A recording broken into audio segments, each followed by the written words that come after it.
Hello dear students, how are you. I think आप लोग बिल्कुल फिट होंगे।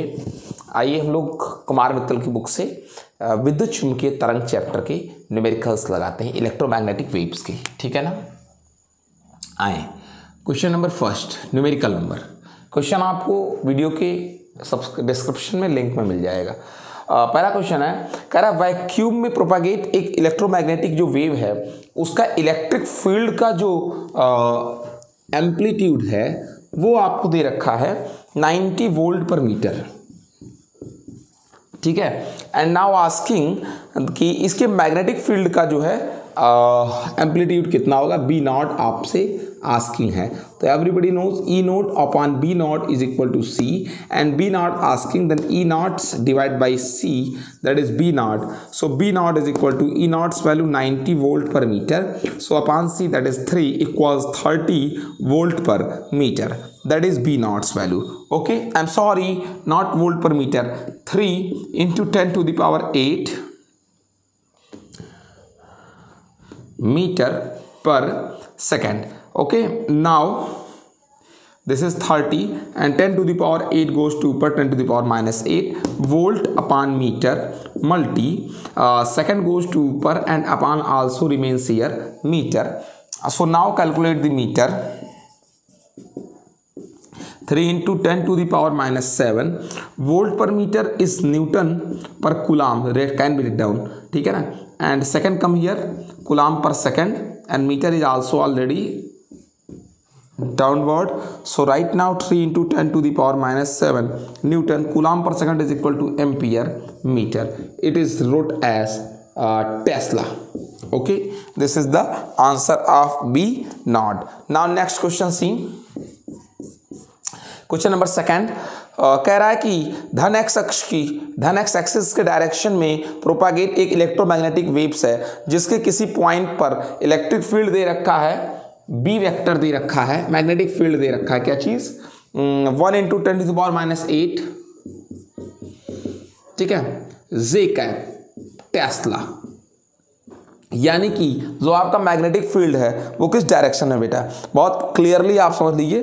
कह रहा है कि मैग्नेटिक फील्ड जो है आपका वो जे कैप यानी वाई एक्सिस के अलॉन्ग है। ओके, एंड जो करंट इलेक्ट्रोमैग्नेटिक वेव जो प्रोपागेट कर रहा है वो एक्स एक्सिस के डायरेक्शन में, एक्स एक्सिस के डायरेक्शन में वेव का प्रोपागेशन, यानी हम कह सकते हैं इस चीज को कि along to i cap. Okay, and now asking, क्या पूछ रखा है, इस बिंदु पर ई का मान क्या होगा। बहुत जाहिर सी बात है, अगर बी वाई एक्सिस पर है, वेव प्रोपागेशन एक्स एक्सिस पर है, तो ई जो होगा बहुत क्लियर सी बात है वो किसके अलॉन्ग होगा, that will be along to K cap, यानी कि जेड एक्सिस के अलॉन्ग होगा। So that E vector what should be the value asking also, E vector upon B vector is equal to सी।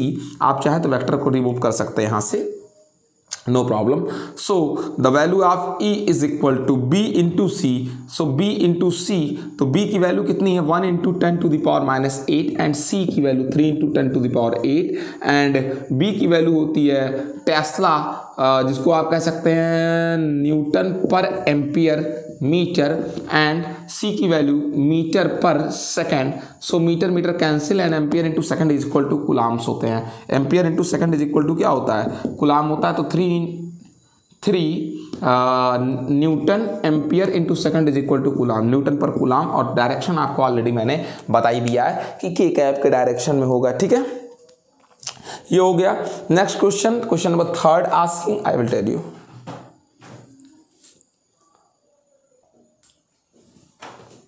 बेटा क्वेश्चन नंबर थर्ड आस्किंग कह रहा है कि 25 megahertz frequency की, 25 मेगाहर्ट्ज फ्रीक्वेंसी की एक इलेक्ट्रोमैग्नेटिक वेव है जो वैक्यूम में एक्स एक्सिस के अलॉन्ग चल रही है, यानी कि जो के कैप का डायरेक्शन है वो एक्स एक्सिस के अलॉन्ग है। ठीक है ना, आप कह सकते हैं।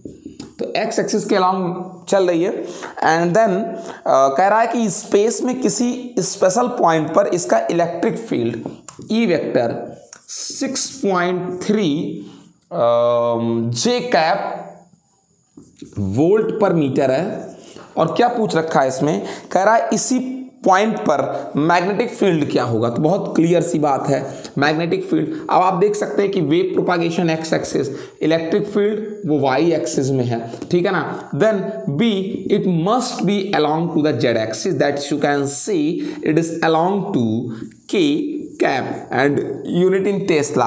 How can we calculate the B? That is very simple, 6.3 upon 3 into 10 to the power 8. That's now B vector equals 2.1 into 10 to the power minus 8 k cap Tesla. Unit already I told you too many times in another questions. Let's see the question number 4 beta. What is the question number 4? कह रहा है एक electromagnetic wave में जो magnetic field है B y, magnetic field, question number 4, B y equals to 2 into 10 to the power minus 7, 2 into 10 to the power minus 7 sine of 0.5 into 10 to the power 3x plus 1.5 into 10 to the power 11 t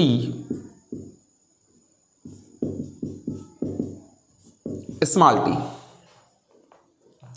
कह रहा है Tesla है, ये magnetic field दिया हुआ है किसी point पर इलेक्ट्रोमैग्नेटिक वेव प्रोपागेशन के।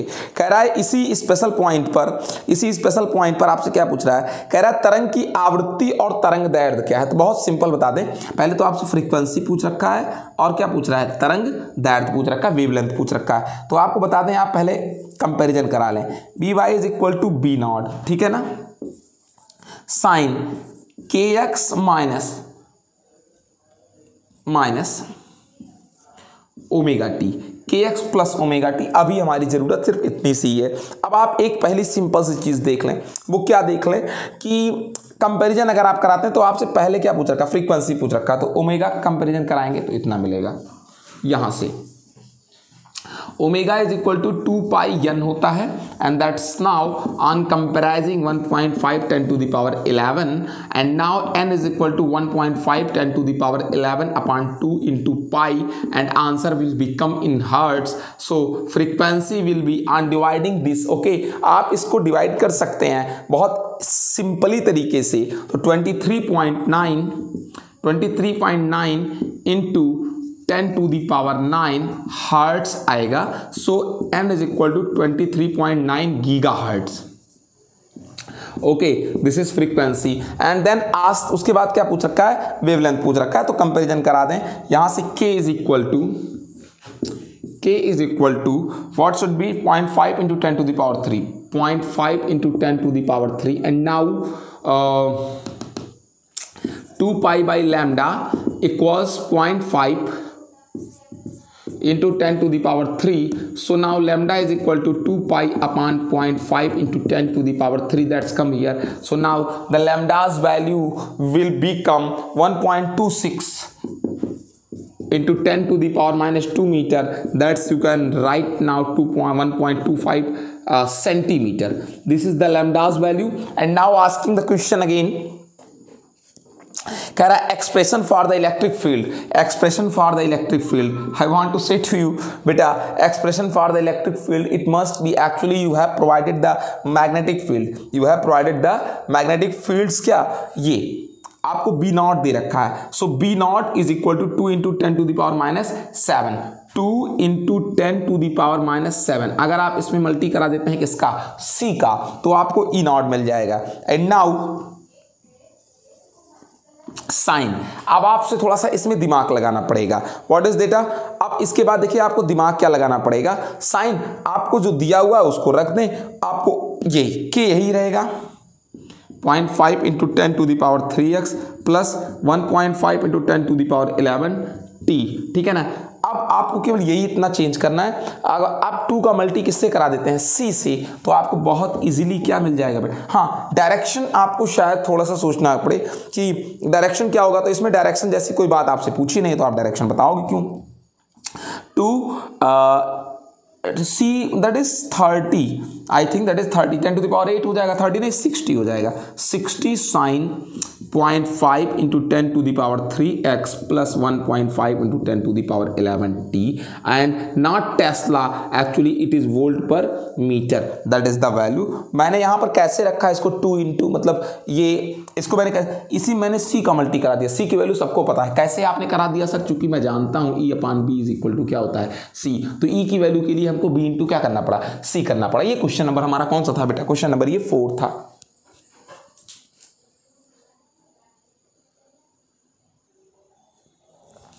Now we see the beta question number what is that? Question number 5th.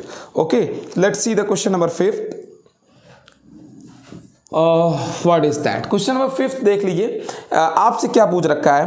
कह रखा है कि एक विद्युत चुंबकीय तरंग में 72 वोल्ट पर मीटर के आयाम, तो पहले देखते 72 वोल्ट पर मीटर का ये वैद्युत आयाम है, तो E0 है ये, ठीक है ना, तथा 5 इंटू 10⁻10 हर्ट्ज आवृत्ति, 5 इंटू 10⁻10 हर्ट्ज आवृत्ति, ये फ्रीक्वेंसी आपको दे रखी है। से कह रहा है कि एक कोई इलेक्ट्रिक फील्ड है, मतलब इलेक्ट्रोमैग्नेटिक वेव है, वो दोलन कर रहा है। कह रहा है दोलित चुंबकीय क्षेत्र का आयाम, पहले आपको B0 बताना है, तो बहुत सिंपल है, तो E0 is equal to E0/C is equal to B0, so B0 is equal to E0 की value 72, 3 into 10⁸ metre per second and ये वोल्ट पर मीटर। आपको यूनिट कई बार मैं सेट करके दिखा चुका हूं, ज़रूरी नहीं है कि हर बार आपको करके दिखाया जाए। 3 दूनाई 6 और 3 चौक को कितना होता है बेटा? 12, 2.4, ठीक है ना। ये पॉइंट क्यों लगाया मैंने?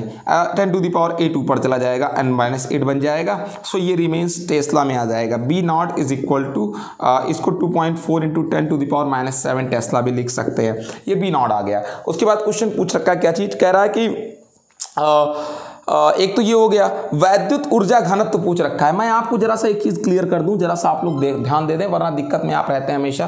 पहले देख लीजिए, आपको बता दूं वैद्युत ऊर्जा घनत्व, वैद्युत ऊर्जा घनत्व, इसको आप देख लें, इलेक्ट्रिक एनर्जी डेंसिटी, ये UE ये होता है बेटा 12ε0 E², ठीक है ना। ऐसे चुंबकीय ऊर्जा घनत्व, it is also UM 12 B²/μ0। Okay, अब कुल ऊर्जा घनत्व, कुल ऊर्जा घनत्व U आपको बता दें तो UE और प्लस क्या हो जाता है, UM हो जाता है, ठीक है बेटा। अब देख लें उसके बाद क्या चीज कहते हैं, ये हो गया। फिर नेक्स्ट आंसर में पूछ रखा है, और आपको ये भी बता दें कि ये जो टोटल वैद्युत ऊर्जा घनत्व होता है, ये कुल क्या बोलते हैं, चुंबकीय ऊर्जा घनत्व के इक्वल होता है, ये आप जानिएगा। और एक चीज देख लीजिए, औसत वैद्युत ऊर्जा घनत्व,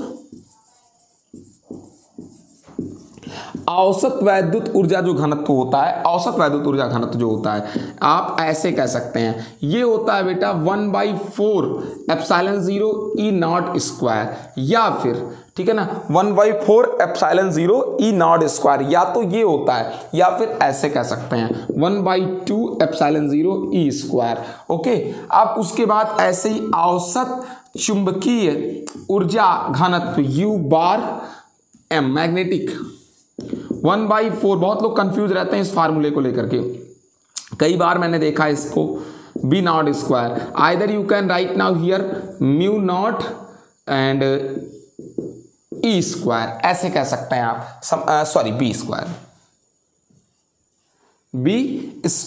अब आपको एक चीज और डिक्लेयर कर देता हूं, ये चीज अगर यहां से कुल औसत ऊर्जा घनत्व, औसत कुल ऊर्जा घनत्व पूछ ले, औसत कुल ऊर्जा घनत्व वैद्युत चुंबकीय तरंग का, तो ये आप 1/4ε0 E0² प्लस 1/4μ0 B0² ऐसे भी कह सकते हैं, या यही चीज आपकी जस्ट सेम, यही चीज आपकी यहां के बाद हम यहां आ रहे हैं, यही चीज आपका ऐसे भी आप लिख सकते हैं, क्या 12ε0 E² plus 12μ0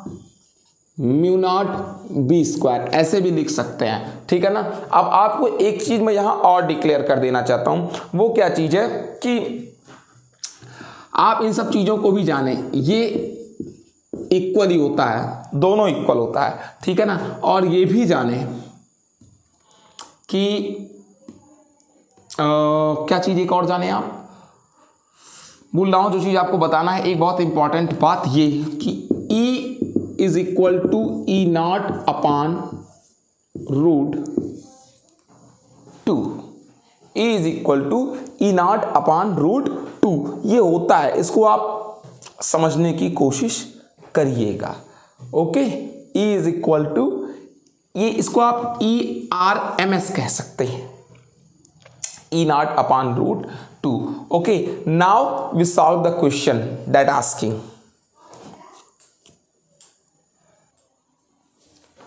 So see beta, the asking part question, औसत वैद्युत ऊर्जा घनत्व ये पूछा हुआ आपसे, तो आपको बता दे रहा हूं हाफ एप्सिलॉन 0 ई स्क्वायर होता है, हाफ एप्सिलॉन 0 ई स्क्वायर होता है औसत वैद्युत ऊर्जा का। लेकिन आपको ई नहीं दिया है, आपको क्या दिया हुआ है, ई नॉट दिया हुआ है। तो ई नॉट से ई कैसे निकलेगा, ई का मतलब ERMS आपको दिया हुआ है, ये कैसे निकलेगा आपको बता देता हूं, E naught by root 2 square, so 1/4 epsilon 0 E naught square. Now put the values 1/4, 8.85 10 to the power minus 12 coulomb square per newton metre square. E naught's value 72 volt per metre, 72 volt per metre, and metre square cancel out by metre square. Okay, and what will be the answer? Let's see. This will be after calculation. अगर आप calculation कर देते हैं इसका, तो calculation के बाद answer आएगा 1.147 10 to the power minus 8 and coulomb square upon Newton volt square, ये बचा हुआ है। तो अगर आप इसको ध्यान दें, तो अगर आप इसको ध्यान देते हैं तो आंसर क्या आना चाहिए, ठीक है। आप देखिए कूलम स्क्वायर लिख लें एक बार, upon newton and volt square. So now यही आपका चुंबकीय क्षेत्र का भी औसत ऊर्जा घनत्व होगा 1.147 10 to the power minus 8 coulomb square. If you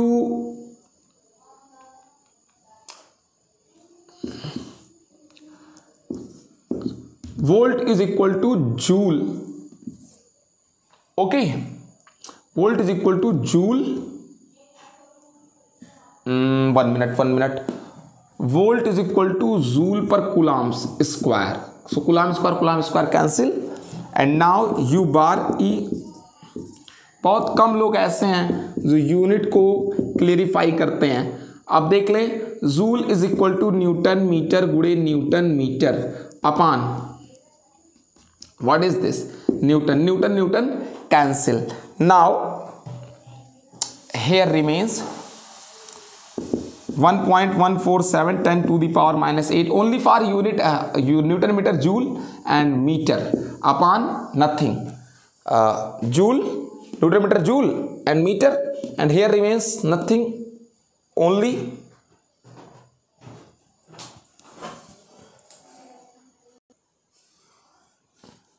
see beta, this is fault actually metre square and it is metre. So मैंने यहां से थोड़ा सा गड़बड़ की।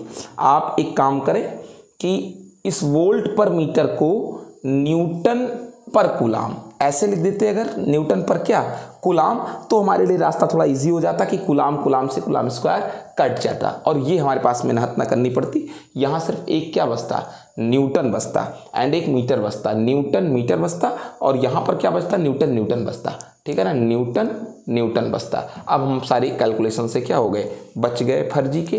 क्यों, न्यूटन बचा हुआ है, newton and 1 newton cancelled. Okay, here remains newton upon metre. अब तो मेहनत कर ही दिया है तो क्या करेंगे, ठीक है ना। And now here remains also newton and this is metre square metre square, this is metre square, coulomb square per newton metre square. So एक न्यूटन कटिएगा, ऊपर एक न्यूटन नीचे मीटर स्क्वायर, और अब यहाँ पर बचा हुआ क्या चीज़, ये metre square, and now multiply by metre and into metre. So newton metre is joule upon metre cube, joule per metre cube. ये आपका क्या आ गया, चाहे कह लीजिए औसत ऊर्जा घनत्व, चाहे कह लीजिए चुंबकीय ऊर्जा घनत्व, ठीक है ना। आपको यूनिट में ही प्रॉब्लम थी, आपको मैंने यूनिट दिखा दिया, कहिए तो एक बार फिर से आपको यूनिट समझा दूं, ये देख लीजिए एक बार आपको फिर से यूनिट कैसे समझा दूं, क्या चीज़, एप्सिलॉन जीरो की यूनिट एक बार आपके लिए फिर से, एप्सिलॉन जीरो की यूनिट क्या होता है, coulomb square per newton metre square, epsilon zero की यूनिट होता है ये बेटा। फिर उसके बाद यहाँ पर देख लीजिए ई स्क्वायर, ई की यूनिट क्या होती है, वोल्ट पर मीटर या फिर newton per coulomb, newton per coulomb गुणे newton per coulomb, newton newton cancel, okay, coulomb square से कूलम स्क्वायर कैंसिल। सो बचा क्या चीज़, newton upon metre square, multimeter multimeter, newton metre ऊपर जूल, नीचे नीचे मीटर क्यूब। योग आपके लिए इतनी मेहनत कर दी, ठीक है।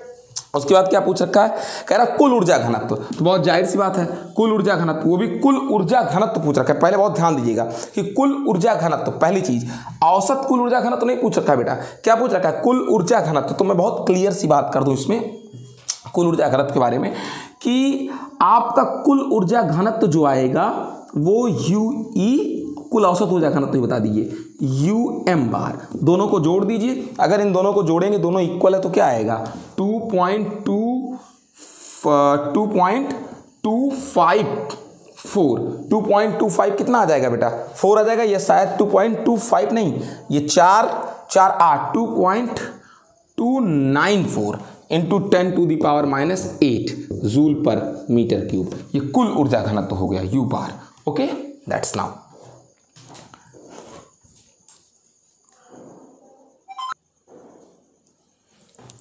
देखिए बेटा question number 6, what is the question number 6, very simple.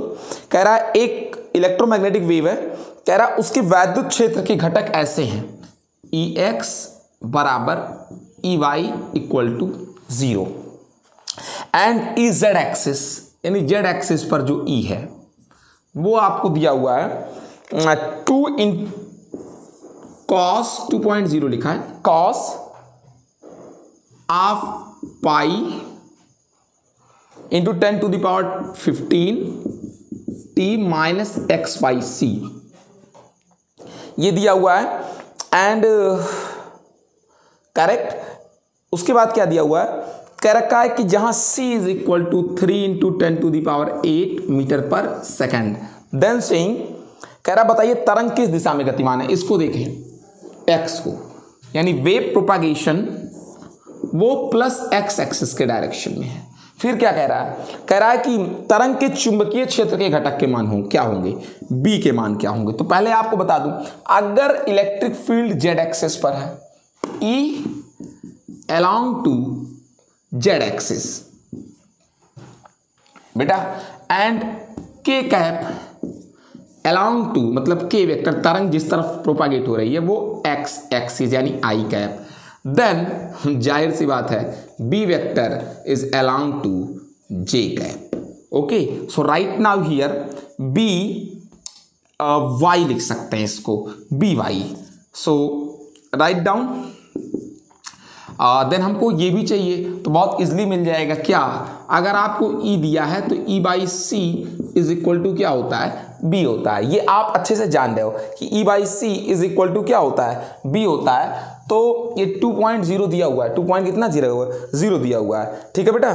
So that E/c is equal to B, E0/c is equal to B0, मुझे B0 ही चाहिए, और E0 की वैल्यू आपको दी हुई है कितनी, 2 बाई कितनी, c is equal to B0, 2/c 3 × 10⁸ metre, मतलब वो आ जाएगा आपका B0 का यूनिट यहाँ से। तो 2 को डिवाइड करेंगे, पॉइंट जाएगा 6 टाइम जाएगा, फिर कितनी बार जाएगा, 6 टाइम जाएगा, 10⁻⁸ हो जाएगा। अगर आप चाहेंगे तो इसको 6.7 × 10⁻⁹ लिख सकते हैं। So now put here 6.7 10 to the power minus 9 and then cos of pi into 10 to the power 15 t minus x by c, ये कंपोनेंट हो गया मैग्नेटिक कंपोनेंट। एंड नाउ आप यहाँ देख लें y एक्सिस पर है, इसका मतलब b x एक्सिस पर और b z एक्सिस पर कितना है 0 है। ये क्वेश्चन नंबर 6 हो गया। आइए क्वेश्चन नंबर क्या देख लेते हैं बेटा 7 देख लेते हैं क्या कह रहा है। कह रहा है एक विद्युत चुंबकीय तरंग का दोलित्र वैद्युत क्षेत्र E y is equal to, कुछ इसको डिलीट करके तब दिखाता हूं।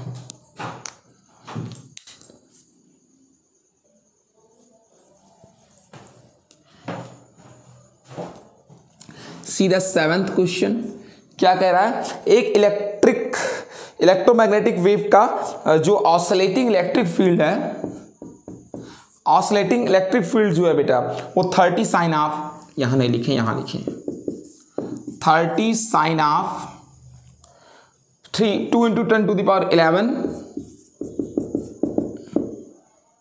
t प्लस 300 पाई x है, ठीक है ना, वोल्ट पर मीटर है, ये इलेक्ट्रिक फील्ड दिया हुआ है।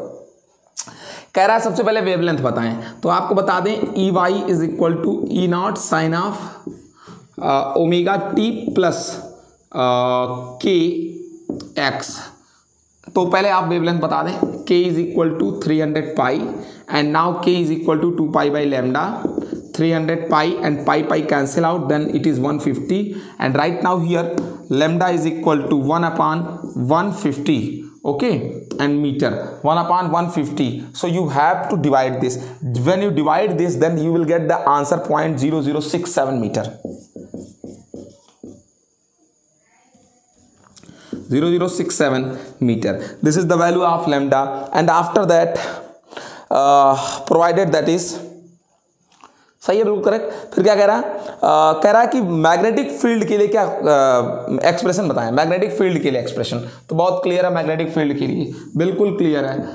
B is equal to B naught कैसे मिलेगा, ई नॉट बाई क्या करके सी करके मल्टी साइन ऑफ जो कुछ लिखा है वही आप कॉपी कर दें, 2 into 10 to the power 11 t plus 300 pi x, okay, and answer will be in Tesla. So B is equal to E naught upon C.